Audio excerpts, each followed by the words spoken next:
So this next sequence is a restorative version of my sacral chakra flow.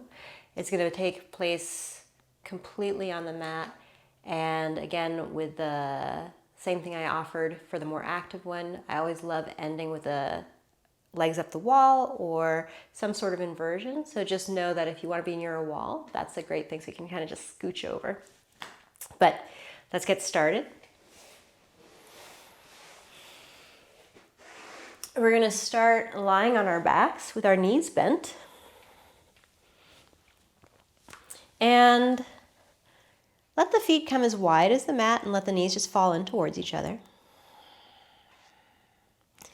And you can just allow yourself to breathe into the space. You can close your eyes.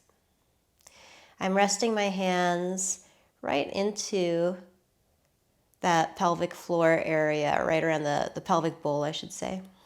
All right, so my heels of my hands are on my hip, the points of my hip, the little pokey bits that come out the front. And my fingers are just gently down towards the pubic bone. And I am starting to just breathe into the space. So the space between the belly button and the pubic bone. And as you start to breathe in that space, it just naturally starts to make your breath a little deeper.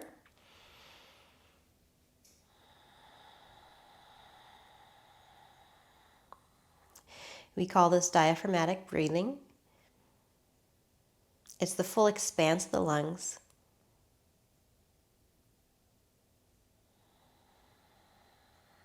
It's a way of getting oxygen all the way through to the very lowest quadrant of your lung.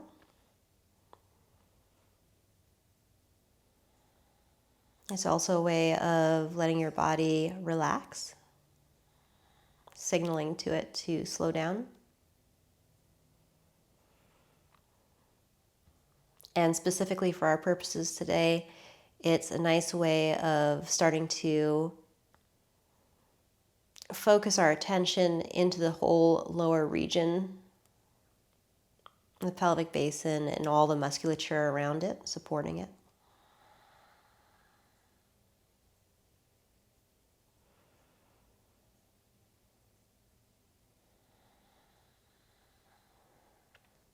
And then from here, letting your arms release, you can just windshield wiper your knees from side to side.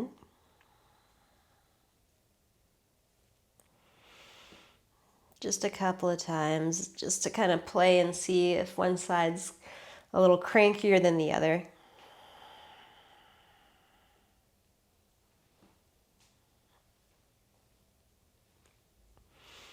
It's like every time I move to one side, the hips kind of reset.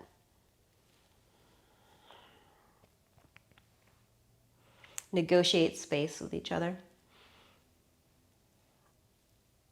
And then coming back through center, walking the feet in towards you, being really gentle here, keeping your tailbone down, bend the right knee in towards you.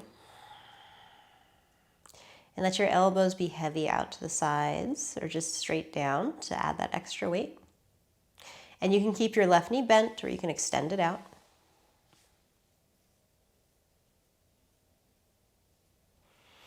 And then starting to just stir into the space.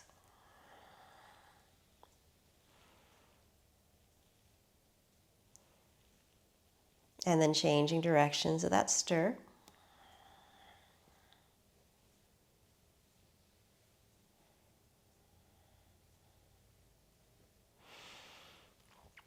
And then go ahead, you're going to take hold of the right knee in the left hand. Take the right hand out to the side and just give yourself a gentle twist. It does not make a difference if your shoulder lifts up. It does not make a difference if your left foot rolls out to the side.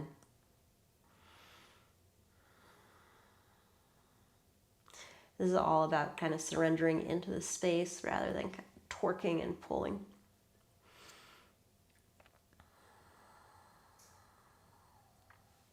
And then coming back through center. And releasing that leg long, switching out, bringing the left knee in towards you. And I should have said if your right knee is bent, you can keep the right foot down as well. And first just letting yourself feel that weight, pressing into the left side of the sacrum. And then starting to make some circles here.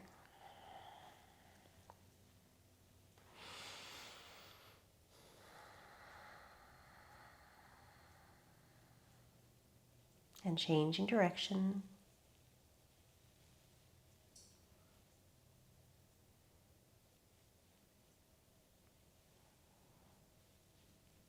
And then coming back, taking it to the right hand and finding that twist again.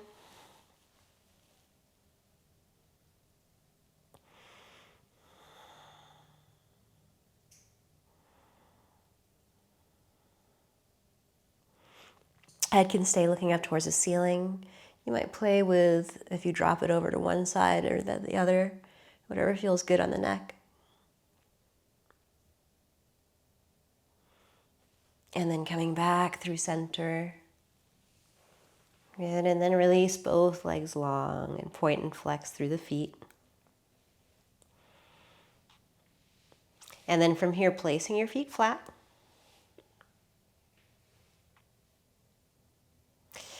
Bend the right knee in towards you, and then go ahead, take hold of the back of the thigh. Flex the foot up towards the ceiling and drop the knee in towards the armpit. Half happy baby. You can stay right here or take the hand onto the ankle or the outside of the foot. But again, the angle is the knee comes in past the rib cage towards the armpit. And you can hang out here or you can extend that left leg long. Kind of moving it from side to side.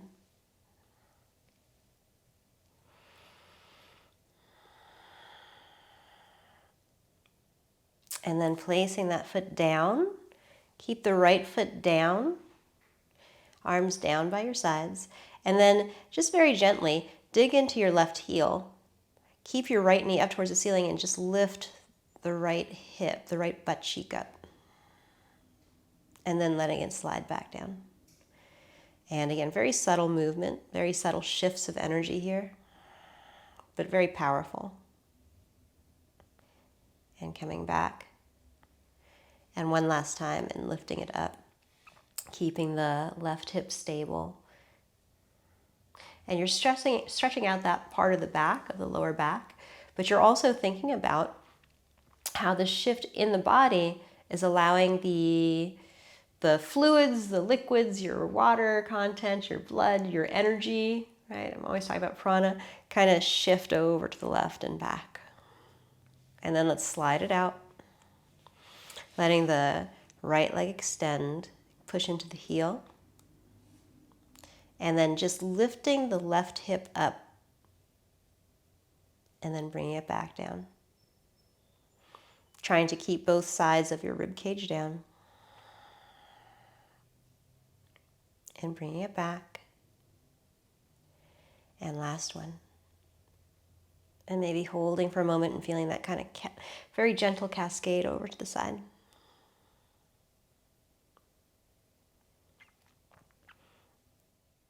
And then coming back through center.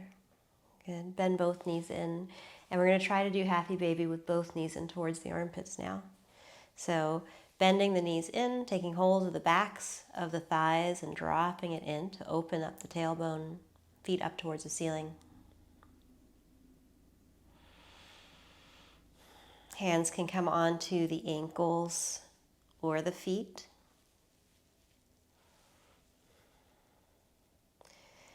Letting yourself go from side to side. So very often when we talk about our asanas, our yoga practice, our movement practice, we think movement. It's always about, big things, squeezing things, extending things, pushing things. There's a whole relationship inside of the body of those shifts as well, right? So when we start to slow down the movements and really focus in on the subtleties of it. We can start to focus in on the subtle bodies of it to relax inward. So this is definitely for relaxing that whole space, any kind of emotions, any tensions that get caught up in our hips, and we all get emotions caught up in our hips. And then as you're ready, hugging the knees in, come to lie on your side for a moment, and we're just going to press ourselves up.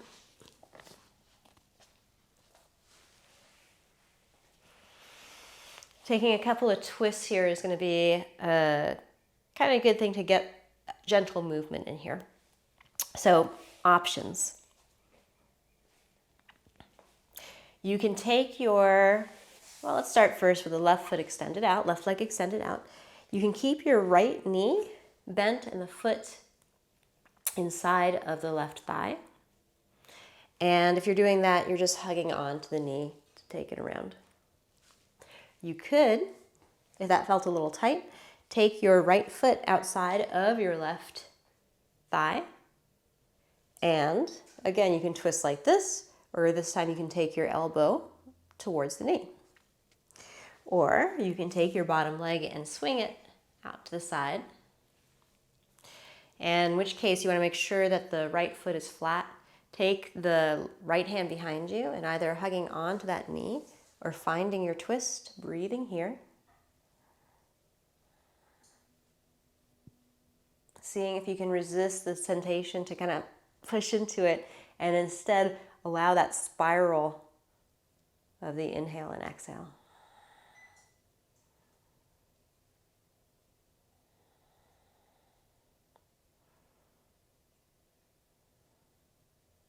And then coming back and around. And then go ahead, we're going to take it out to the other side. So either left knee inside of the thigh, outside of the thigh, or double wrapped. Whatever you're doing, the left hand will be behind you, and the right hand will be just hooking on, just to give you some feedback here.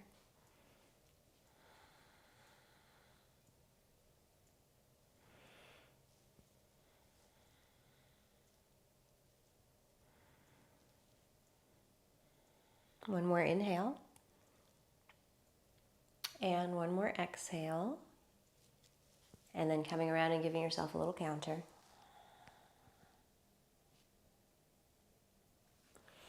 And then bringing it up.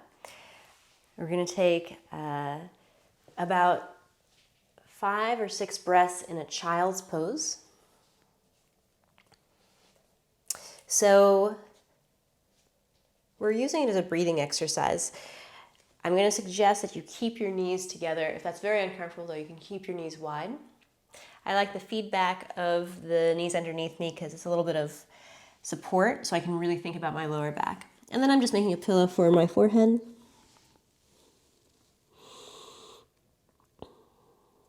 So I start with those nice deep breaths again, the same ones I started the session with, right? Breathing all the way into the basin of the pelvis, those diaphragmatic breaths. But now the focus is in the lower back. So think about the space on either side of the spine, that triangular bone, the sacrum, the left and the right side of it, breathing into that space.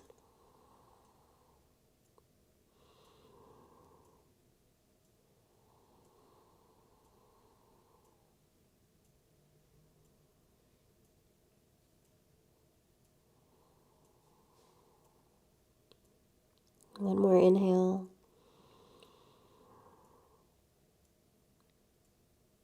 And one more exhale.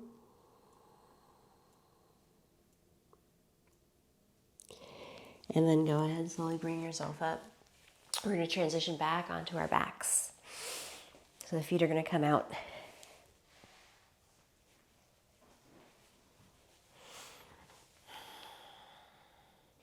Take your right ankle over the left knee and then just press the right knee away from you, keeping both sides of the hips even. Hugging this shape in towards you, holding onto the back of the thigh, keeping both feet flexed.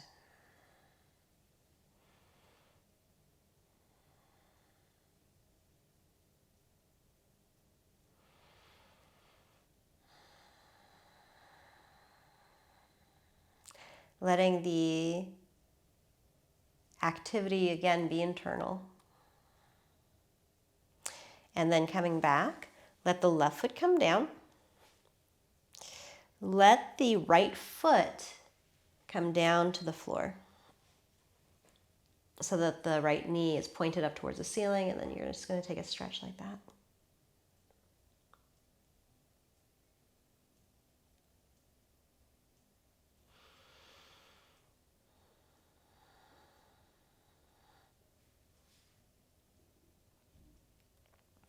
And then coming back through center, press into your hands, bring yourself up, uncross the legs. Reset the pelvis from side to side. Then cross the left ankle over the right knee, pressing that left knee away from you. Hugging the shape in. If it's appropriate, it may not be appropriate today. Feet flexed.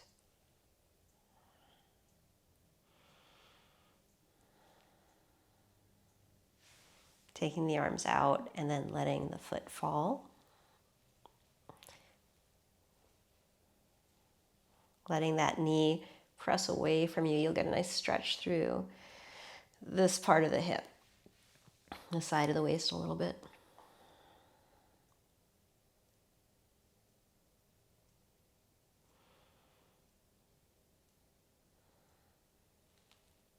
And again, wherever your head falls is exactly where it's supposed to fall.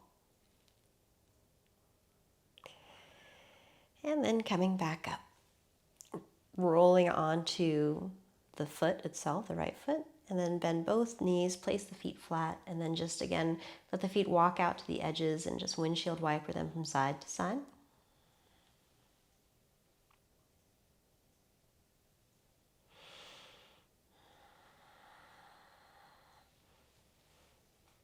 And again, this is kind of just your sequence to get your body relaxed so that you can hold your restorative posture a little longer.